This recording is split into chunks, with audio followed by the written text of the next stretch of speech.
Assalamualaikum warahmatullahi wabarakatuh. Di sini saya Oktavian Sapratama akan menjelaskan baja dan perkembangannya. Sebelum kita lebih jauh mengenai perkembangan baja dan jenis-jenis baja, alangkah baiknya kita mengetahui dulu apa baja itu sendiri. Singkatnya, baja adalah logam campuran yang terdiri dari besi dan karbon. Jadi, baja itu berbeda dengan besi sendiri, aluminium, seng, tembaga, titanium. Baja beda dari jenis-jenis itu karena baja bukan lagi besi murni, beda dengan tadi yang disebutin seperti aluminium, besi, seng. Itu adalah logam murni, tapi sedangkan baja adalah logam campuran yaitu terdiri dari besi dan karbon.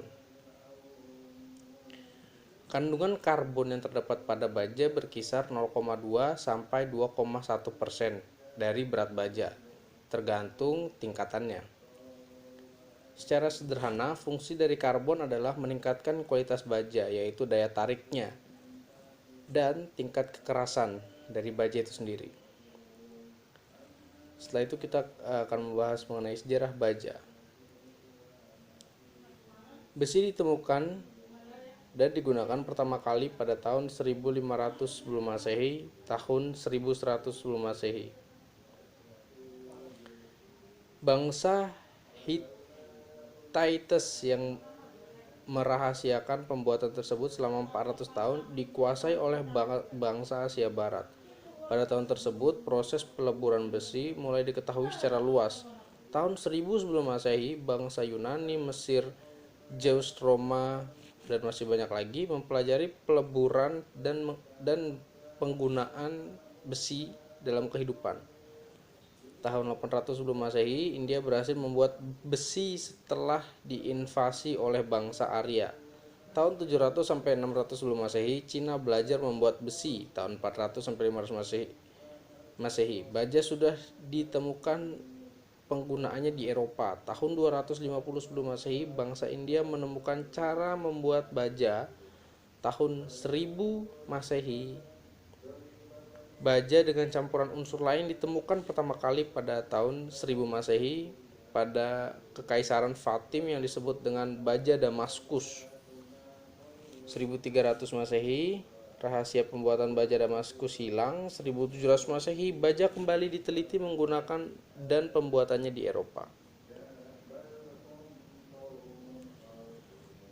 Selanjutnya, perkembangan baja dalam dunia konstruksi. Penggunaan logam sebagai bahan struktural diawali besi tulang untuk bentang lengkung sepanjang 100 feet atau 300 meter yang dibangun di Inggris pada tahun 1777 sampai 1779 dalam kurung waktu 1780 sampai 1820 dibangun lagi.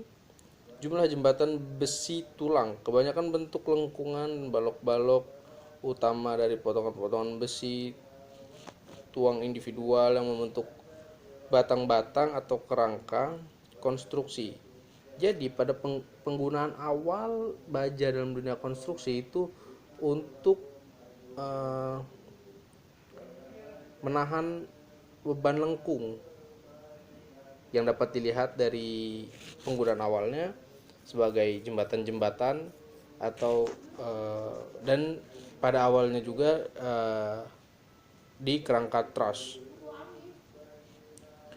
Setelah tahun 1840, besi ditempa mulai mengganti besi tulang dengan contoh pertamanya yang penting adalah Britannia Bridge di atas Selat Benue di Wales dibangun pada tahun 1846 sampai 1850. Jembatan ini menggunakan gelar-gelar tubular yang membentang sepanjang 230, 460, 460, 230 feet atau sepanjang 70, 140, 140, 170 feet. 70 meter dari profil siku besi tempa. Setelah itu kita akan membahas jenis-jenis baja. Baja profil atau structural steel merupakan kategori baja yang digunakan dalam suatu konstruksi dengan berbagai jenis bentuk sesuai dengan standar. Setiap bentuk profil memiliki sifat mekanik dan karakteristik yang berbeda dengan bentuk yang lain, hingga penggunaannya harus disesuaikan dengan kegunaan dan fungsi pada suatu konstruksi. Berikut jenis-jenis dari baja itu sendiri. Ada wide flank atau baja profil, merupakan salah satu jenis profil baja struktural yang sering digunakan dalam suatu konstruksi baja. Baja wide flank termasuk salah satu baja yang memiliki kekuatan tarik dan tekan yang sangat tinggi, mampu menahan jenis beban aksial dengan cukup baik. Bahkan profil jenis ini memiliki kepadatan yang cukup tinggi hingga tidak akan terlalu berat dalam kapasitas muat beban, tetapi memberikan bentuk struktural bahan konstruksi yang digunakan menjadi lebih efisien. Kedua, ada baja profil U. Baja profil U atau UNP merupakan salah satu jenis profil baja yang digunakan dalam konstruksi. Baja profil U biasanya digunakan dalam anak balok, struktur tangga sebagai balok penutup dudukan, atap, serta bisa digunakan untuk bracing dalam konstruksi jembatan baja yang digunakan baja berat atau pembangunan baja berat. Penggunaan profil U hampir serupa dengan baja wide flank, akan tetapi jarang sekali digunakan untuk kolom karena relatif akan lebih mudah mengalami tekukan. Tetapi bisa pula dipakai untuk kolom dengan dua buah profil baja yang dijadikan satu dengan menggunakan plat kopel. Ketiga, ada baja profil C atau CNP. Baja profil C atau CNP merupakan salah satu jenis profil baja yang biasa digunakan dalam suatu konstruksi. Baja profil C biasanya digunakan dalam konstruksi baja ringan seperti rangka atap rumah, garasi, teras, bangunan semi permanen, dan lain sebagainya. Dilihat dari sisi kegunaannya, baja profil C memiliki sifat mekanik dan bentuk yang paling tepat. Penggunaannya struktur rangka baja ringan karena terdapat banyak koneksi antara batang satu dengan batang yang lain. Yang keempat, ada baja profil T atau T-beam. T-beam atau baja profil T merupakan balok struktural dengan bentuk penampang seperti huruf T. Baja T sering digunakan untuk fabrikasi umum. Profil baja T ini tidak banyak digunakan dalam sebuah sistem struktural baja. Biasanya digunakan sebagai batang pekerjaan rangka batang, kuda-kuda dalam struktur sambungan las, balok cantilever atau kanopi, bisa disebut kanopi juga, dan balok lantai.